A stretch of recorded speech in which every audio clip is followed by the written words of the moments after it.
We're making Theo's Loukoumades. Better late than never. And the reason I wanted to make this is because there was a new spice that I'd never heard of before. Mahlepi. I'm pretty sure that's how you pronounce it.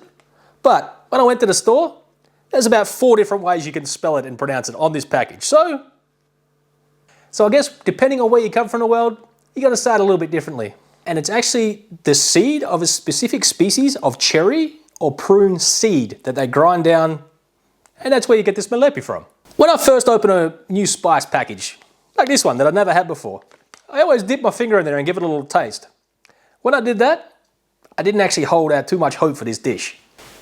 But then I made this little glaze that he come up with, and this is really, really tasty. I already had some before. I don't know why all donuts all over the world aren't just doused with this stuff. This stuff is tasty. We're gonna start off making the dough. Now we're gonna add some flour to the bowl. We're also gonna crumble in some fresh yeast. Now the recipe says to use instant yeast, but I'm using fresh. So I asked ChatGPT, and they said rule of thumb, if you're converting instant yeast into fresh yeast, you times it by 3. So that's how much I'm using. We're gonna add some salt. And finally, we're gonna add in some warm water. Now I think they made a mistake in the recipe because they said to use hot water. Now if you're gonna use hot water and add it to your yeast like this, you're gonna kill it. So I would advise you to use warm water and not hot. All right, once you got all that in there, you're just gonna give it a little mix up and get everything nice and combined. Okay, once you got everything all whisked together and it's nice and lump free like that, you just wanna cover it with a towel and set it in a nice warm spot to rest while we get the other stuff ready. Now we're going to make up a glaze. So to a bowl, we're going to add some powdered sugar.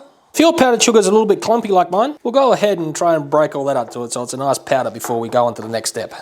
Next, we're going to add some water. And then we're going to get that nice and mixed in so all the powdered sugar is dissolved. Now the next ingredient is going to be some Mahlepi. In the recipe, it says to toast off your Mahlepi in a frying pan and then grind it up in a spice grinder. But I could only find this one, which is pre-ground in the store. So I'm not going to toast it off, I'm just going to add it straight to the glaze and get it all mixed in. Once you get it all mixed in, your glaze is ready. In the saucepan I've got some honey in there that I've just got on a low heat at the moment.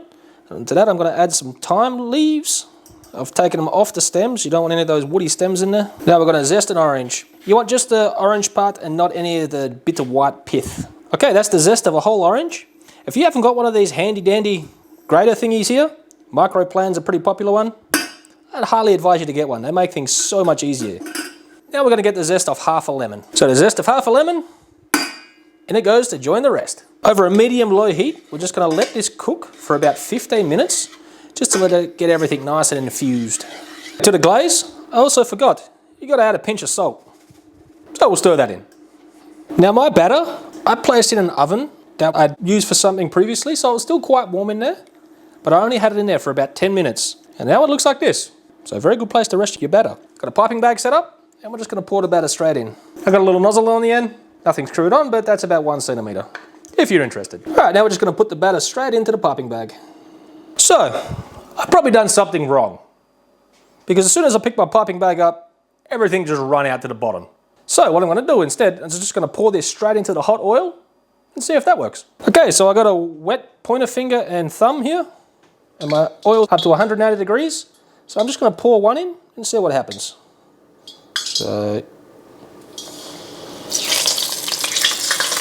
okay, so we'll just fry this off as a little tester and we'll see how that goes. So my little tester's about ready.